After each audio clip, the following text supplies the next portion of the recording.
Alors, la partie la plus amusante, là, on va commencer à sortir des hadiths, à raconter, je vais vous lire des hadiths de lui. Donc là, c'est ça qui est intéressant, c'est voilà, la partie 2. La place d'Abu Huraïra parmi les compagnons du vivant du prophète, qui est censé être un grand compagnon.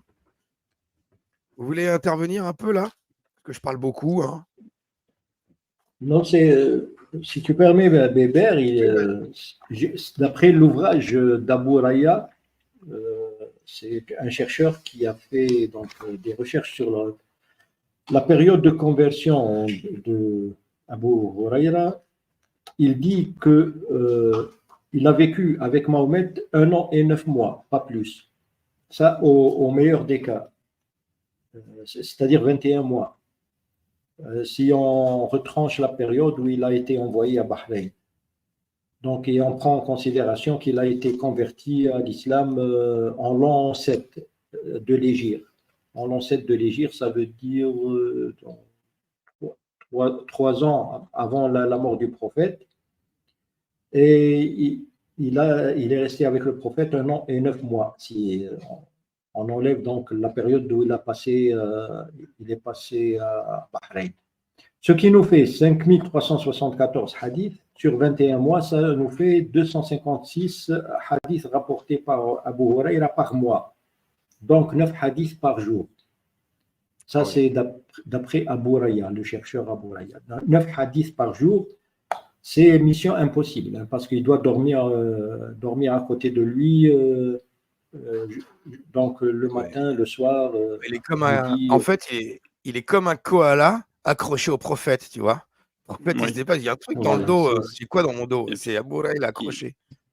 Ah ouais. Masha'Allah, comme on dit Et là-bas chez moi. l'an 7, il y a l'an 7 de l'Hégire, l'an 8, l'an 9 et l'an 10. Le prophète, il était en pleine campagne, en plein razzia, et il a terminé avec l'invasion de la Mecque. Donc, il y avait Khaybar, ensuite, il y avait une autre invasion très importante, j'oublie, je n'ai pas le nom. Et après, il y a eu la grande invasion de la Mecque. Et après la Mecque aussi, il y a eu une autre bataille. Enfin, je ne pense pas que 9 hadiths par jour, c'était possible. Et Abu Huraira, il paraît, d'après les écrits islamiques, il a participé, il était, comment dirais-je, il fuyait les batailles, il faisait semblant de participer. Voilà. C'était pas un grand courageux. Il fuyait les batailles, et ça, c'est du témoignage de Saïd ibn al-As. Saïd ibn al-As qui se battait aux côtés du prophète et qui a assisté à Abu Huraira quand il a demandé sa part du butin dans l'année de Khaybar, dans la bataille de Khaybar. Abu Huraira, il lui reproche d'être opportuniste. Il l'a qualifié comme un animal qui descend de la montagne pour avoir sa part dans les poulaillers. Il avait tout compris. Oui. il avait capté direct le personnage, lui. Voilà. C'était une sorte de circé qui avertissait tout le monde. Ce mec-là, il va niquer la sunna, les mecs. Il va niquer la sunna. Il se disputait devant le prophète Saïd ibn al-As et Abu Huraira. Saïd ibn al-As, il reprochait Abu Huraira d'être opportuniste et d'être un peureux, quoi, qui voulait juste le butin, qui ne faisait rien dans les batailles, qui fuyait les batailles. Et l'autre, il a reproché, Abu Huraira, qui connaissait aussi l'histoire des personnages, des combattants qui étaient avec le prophète, il reprochait à Saïd ibn al-As d'avoir tué des musulmans dans la bataille de Uhud, là où les musulmans ont été battus par les Mécois. Donc, Saïd ibn al-As, à l'époque, il était parmi les mécréants, de l'autre côté, quoi. Et il avait tué un certain nombre de musulmans. Donc, c'est ça que Abu Huraira a trouvé comme argument pour faire taire Saïd ibn al-As. Ça, c'était une parenthèse pour. Ouais. Non, mais c'était. En tout cas, merci, parce que le coup des 9 hadiths par jour, tu vois, ça confirme. Tu as pris la version des 1 an et 9 mois. Oui. Moi, quand j'ai calculé la version de gens qui, au maximum, hein, c'est 4 ans. De toute façon, la version maximale de présence auprès du prophète, selon les historiens médiévaux, c'est 4 ans. Et même en faisant ce calcul-là, ce serait pas 9 hadiths par jour, ce serait 4 hadiths par jour. Mais même là, en moyenne, c'est ça, tous les jours, 4 hadiths. Mais il y a les jours où le prophète n'est pas là, ça augmente. Enfin bref, c'est impossible. Ça cloche complètement. Alors maintenant, on va commencer. J'ai commencé à vous lire quelques hadiths, les amis, que j'ai préparés pour vous. Abu Huraïra lui-même, il va raconter comment il était, dans quelles conditions il vivait à l'époque du prophète. C'est bien, c'est vraiment un témoignage de l'époque. Alors, le premier hadith, ça va être. Ah merde! Ah, ma souris marche pas. Alors, Bukhari 5432. Qu'est-ce qu'ils sont en train de faire, ces gens? Ça dit rien? Arizona, je sais que tu dois le savoir, toi, puisque tu Oui. mon bloc. L'apostaka firme Murtad, ça vous dit rien? Un hadith de Huraïra où il y a une scène comme celle-ci? Ça me dit rien. Ça vous dit rien? Ah, je vais vous raconter alors. Je vais vous conter une belle histoire, les enfants, pour vous endormir ce soir. Alors, Endors-nous. c'est Abu Huraïra qui parle. J'accompagnais le messager d'Allah pour remplir mon estomac. Voilà. Et déjà, il commence direct. Pourquoi il suivait le messager? C'était parce que j'avais faim. Donc, pour remplir mon estomac. À ce moment-là, je ne mangeais pas de pain cuit au four, ni ne portais de soie. Ni un homme, ni une esclave ne me servait. Et j'avais l'habitude de lier des pierres sur mon ventre. On va voir un autre hadith où il le dit, ça. Rappelez-vous de ça. Je liais des pierres sur mon ventre et je demandais à quelqu'un de réciter un verset coranique pour moi, bien que je le sache mieux que lui, afin qu'il m'emmène chez lui et me nourrisse. Alors, il parle de quelqu'un, il parle de Jafar ibn Abi Talib. Jafar ibn Abi Talib était le plus gentil avec les pauvres et il avait l'habitude de nous emmener et de nous nourrir avec tout ce qui était disponible dans sa maison. Et si rien n'était disponible, il nous donnait une jarre ayant contenu du gras que nous brisions pour en lécher l'intérieur. Voilà. Donc, Mmh. ils étaient affamés, c'était la famine, c'était la misère. Et on va voir ce qu'il faisait, c'est qu'il se liait des pierres autour du ventre, là, ça inspire la pitié quand même, pour caler sa faim.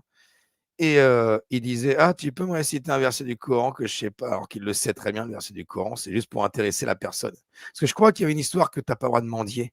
Donc il fallait qu'il trouve des subterfuges pour, que les gens se sentent obligés de le nourrir. Alors dans Tirmidhi 3764, Abu Huraïra a déclaré en parlant de ce Abi Talib, hein, ce Jafar, qui était le plus gentil avec eux, les pauvres, en leur donnant à lécher ses jarres. Il a déclaré: «Aucun n'a mis des sandales, ni monté une monture, ni un cour après le messager d'Allah mieux que Jafar ibn Abi Talib». Donc, la reconnaissance du ventre quand même. Voilà. Alors, on va passer au hadith suivant, là qui est très connu. Là, vous allez reconnaître. Donc, ça correspond à ce qu'il vient de dire. Là, c'est Omar, hein. Donc, il y a le gros monsieur, on a reconnu Omar, et le pauvre clochard, on a reconnu Abu Huraïra. Qu'est-ce qui s'est passé avec Omar? Je vais vous conter ça, les enfants. Vous allez faire de beaux rêves. Alors, donc c'est toujours Huraïra qui parle, hein. Comme j'étais en froid à une longue et dure faim, je rencontrais Omar ibn al-Khattab. Je lui demandais alors de me citer un verset du livre de Dieu qui puisse soulager mes souffrances. Oh, j'ai tellement faim, peux-tu me réciter un verset Pour me soigner de la faim. pour me soigner de la faim? Et il entra dans sa maison, d'où il m'en récita un. Il rentre, on le voyait à l'image, il rentre, il dit ouais, il lui récite un verset. Les fibres, je sais pas moi, Abou Lahab. Il récite un et il claque la porte, quoi. Donc, et je marchais ensuite et ne fut pas long à m'effondrer. Carrément, il s'évanouit tellement il tombe par terre. Tellement j'étais Mesquine. affaibli. C'est alors que je vis le prophète se pencher sur moi et me prendre la main pour me faire relever. Il m'appela: «Oh Abu Huraïra», je répondis: «Oh oui, envoyé de Dieu, me voici, répondons à ton appel. Comprenant ce que j'avais, il m'entraîna jusque chez lui et me fit donner un grand bol de lait. Je bus et il me dit: Prends-en encore. Je repris le bol et je bus à répétition. Quand je repartis, je retrouvai Omar. Après, il recroise Omar, à qui je rapportais ce qui m'était arrivé, concluant: Mon affaire était résolue par celui qui était plus habilité que toi à le faire. Oh Omar, par Dieu, je le jure, je savais réciter bien mieux que toi le verset que je t'ai demandé de me réciter. Oh là là là là là. C'est dingue, c'est incroyable ce mec. Verset suivant. Verset suivant. Donc on sent le mec qui rentre par la porte par la fenêtre. Voilà, la pierre, la fameuse pierre. Là, c'est oh les gens, j'ai faim. Alors celui-là, c'est terrible. On va voir le statut qu'il avait à la Mecque, le gars. Il a dit: J'ai atteint un tel degré de famine que j'avais coutume de demander à l'un des compagnons du prophète un verset du Coran que je connaissais déjà, dans le seul espoir qu'il me prenne avec lui vers sa maison et me nourrisse. Un jour, ma faim fut si violente que j'ai attaché une pierre sur mon ventre et je me suis installé sur la route qu'empruntent généralement les compagnons du prophète. Et j'ai trop faim, je m'achète une pierre et je me mets bien en travers, tu vois, à la sortie de la mosquée, devant les gens. Ils vont devoir m'enjamber, les gens. Ah là là. Ouais, quand même. C'est bien visible, tu sais. C'est pas dans mon Et coin. j'ai la dalle, les mecs, j'ai la dalle. Je vais pas crever dans mon coin. Je vais mettre en travers. Je vais pousser des soupirs d'agonie. Pas tout de suite, pas tout de suite. Oh, faim, faim. S'il vous plaît. Enfin, moi pas. Finissez-le, abattez-le. Moi pas de travail. S'il vous plaît. Bon, alors, au passage d'Abou Bakr, je lui ai C'est demandé un dommage, verset. Oui, c'est pardon. dommage, le vélo fait très anachronique. J'ai remarqué. Voilà. Je voulais l'écouter et j'ai dit que j'allais les laisser en fait. Surtout avec le transat en plus derrière. Mais tu n'es pas au courant de ce miracle de l'islam. Oui, Subhanallah. le vélo est inventé par les musulmans. L'islam a inventé le vélo, effectivement. Ah, bien sûr. Tu savais pas Bah ça, oui. toi. La faim aussi, d'ailleurs. Au passage d'Abou Bakr, je lui ai demandé un verset du livre sacré. Je n'avais posé la question que pour qu'il m'invite chez lui. Il ne m'invita pas. Puis au passage d'Omar, je posais encore une fois la question. Il ne m'invita pas. Au passage de l'envoyé, Salami ou Salade, il comprit la raison de ma souffrance. Ah, lui, il a vu qu'il avait faim. Sauf qu'il n'en a pas rien à foutre, quoi. Il me dit: Oh, Abu Huraïra. Alors là, je vais avancer parce que si elle est intéressante, celle-là, elle est intéressante pour voir la mentalité quand même de l'époque. Hein. Pour dire, oh, c'était les meilleurs des hommes à l'époque, soi-disant, les meilleurs des communautés, vraiment. Alors, il lui répondit: Qui vous a rapporté ceci? Alors oui, quand nous entrâmes dans la maison du prophète, il trouva un bol contenant du lait. Il demanda à sa famille: Qui vous a apporté ceci? Un tel te l'a envoyé. Il me dit: Abu Huraïra, va voir les gens de la Soufa, les nécessiteux musulmans qui n'ont ni parents ni biens, qui s'asseyent à côté de la mosquée. Donc en gros, va voir tous tes copains de la Soufa, tu les ramènes. J'ai un bol de lait à la maison, vous allez partager le bol de lait. Alors, il le dit lui-même, je fus intérieurement mécontent qu'il m'envoie appeler les gens de la Soufa, me disant intérieurement: Mais qu'est-ce que ce peu de lait peut bien faire pour les gens de la Soufa? J'espérais avoir un peu de lait pour me redonner un peu de mes forces perdues par la faim. Bon, il est allé les ramener, tout ça. Et puis, c'est le passage, tu sais, où il boit, c'est intarissable. Tout le monde boit, tout le monde se remplit le bide avec un seul bol de lait. Miracle du prophète. Parce qu'il a, il a apporté plein de miracles comme ça. Hein. Liés à la bouffe, beaucoup liés à la bouffe. Hein, on comprend pourquoi. Commentaire, on l'a vu, la Soufa. Alors après, voilà. Celui qui est pour moi le plus révélateur de l'évolution du personnage. Voilà, on va voir ça. Il se remet encore en travers de la rue. Vous comprenez? Il a eu l'habitude de s'évanouir en travers de la rue, près de la mosquée, juste à côté de la maison du prophète, d'ailleurs. Souvent, il disait devant la maison de Aïcha. Il était souvent devant la maison de Aïcha, qui était attenante à la mosquée. Hein. Comprenez bien ça. Et il s'effondrait en travers de la rue, comme ça, il tombait. Évanoui. Voilà. Pour que les gens l'invitent à bouffer chez lui. C'est tout ce qu'il avait pour se nourrir, hein, le pauvre. Il avait vraiment faim, je pense. Alors, Tu crois? Bah oui. Alors, dans ce. Tiens, attends, il y a. Ok. C'est Bukhari, donc 7324. Rapporté. Alors, nous étions avec. Alors, c'est par Mohammed. C'est quelqu'un d'autre qui rapporte, mais vous allez voir.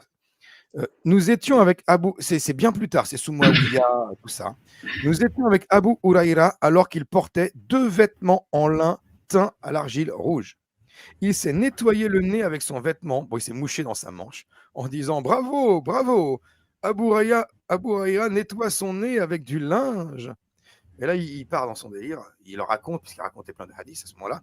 Je me revois encore le jour où je suis tombé entre la chair de l'apôtre d'Allah et la demeure d'Aïcha. Certains passants me marchaient sur la nuque en me prenant pour un fou, alors que ce n'est que de faim que je tombais. Les gens, ils me traçaient leur route, il n'y a que le prophète qui s'arrêtait. Les homards, tout ça, les mecs, ils marchaient dessus carrément. Rien à foutre, Bouraya, c'est. T'imagines le compagnon, le super compagnon du prophète? Le Ah ouais, prophète, top. c'était Poutine, hein. C'était Poutine à Médine, le prophète. Le mec, c'est soi-disant un pote à Poutine, les gens, ils marchent sur la nuque quand ils le voient par terre. Sérieux. Voilà Ouais, le statut du mec. Le mec, formidable. le proche du prophète, le poteau du prophète, quoi. Vous avez des trucs à rajouter? Là, on a fini cette partie-là. Non, pour moi, c'est bon. C'est Ça bon? c'est un hadith quand il est devenu plus riche, quoi. Oui, Il voilà. se mouche il ose se moucher dans du lin, Dans du du lin, tissu il y de en a lin. même des versions, je crois, où c'est de la soie. Oui. Sachant que le Je prophète avait interdit la Tellement, soie. tellement il n'avait pas l'habitude des beaux vêtements. Et des belles étoffes, ouais. voilà. Mais moi, j'ai ouï dire aussi que c'était à ce moment-là où le prophète lui a dit avait dit à Abu Huraïra que les visites les plus rares et plus accueillantes. Histoire de dire, bon, je te Ah, vois un peu j'ai trop souvent oublié. venir. J'ai Voilà. Ouais. oublié. Merci, je l'ai complètement oublié de le citer, celui-ci. Mais c'est vrai que c'est intéressant. Oui, oui. Mais oui. Ah, mais à Vas-y, ton service. explique pourquoi. Maintenant. Bah, parce que, enfin, je n'ai qu'un souvenir assez parcellaire, mais si je me souviens bien, c'est parce qu'il se pointait régulièrement chez le prophète et restait tard très longtemps pour avoir des explications jusqu'à ce qu'il le nourrisse. Et bon, il était là que pour la bouffe et au bout d'un moment, le prophète en avait eu un peu marre et a fini par lui dire: «Bon écoute, tu gentil Huraïra, mais évite de venir tous les jours» et donc d'où l'expression: «La visite rare est plus accueillante». Ouais, c'est à vérifier, parce que moi, je me rappelle ça. C'est la visite rare et la plus accueillante, effectivement. C'est ça. Le motif de mémoire, c'est soit il parlait de sa famille, Abu Huraira parlait de sa famille, soit Abu Huraira se plaignait de gens justement qui le fuyaient, qui, quand ils le voyaient débarquer chez eux, ils disaient ah non. Et donc le prophète dit oui, mais tu les saoules. Tu saoules tout le Ouais, mais monde. ça, mais là, il n'y allait plus et puis comme il ne l'avait pas vu la veille, il lui a dit, il avait dit un truc comme ça, le prophète, aurait demandé à Abu Huraïra: «Où étais-tu hier, ô Abu Huraïra?» Et Abu Huraïra lui aurait répondu: «J'ai visité des gens de ma famille». Le prophète lui aurait rétorqué alors: «Ô Abu Huraïra, les visites rares sont et plus accueillantes». Ouais. Alors, Rasta Cosmique, alors là, oui, oui, tu es un fin connaisseur de Abu Huraira. Ne t'inquiète pas, on va en parler de celui-là. On va en parler, ça va commencer. Là, en fait, j'ai pas dit, mais on va faire plusieurs parties, hein, 6 parties au moins. La troisième, on va expliquer qu'il était jugé trop bavard, qu'il en racontait trop de hadiths. Les gens trouvaient qu'il parlait trop. Et la quatrième partie sera, on va citer ce que tu as dit. Ce sera sur, on le soupçonnait d'inventer lui-même les hadiths. Donc, bravo pour cette citation, parce que c'est peu Une belle connu ça. référence. Et ça, Oui. oui, c'est une belle référence. Et c'est une très belle référence qui, encore une fois, flingue complètement la sunna du prophète. C'est ces mecs-là. Le mec dont on vous parle depuis tout à l'heure, c'est le plus grand rapporteur de la sunna en islam. C'est 68% des sahih muslims. Je ne sais pas si vous vous rendez compte, les gens. C'est de ce mec-là dont on parle. Eh oui.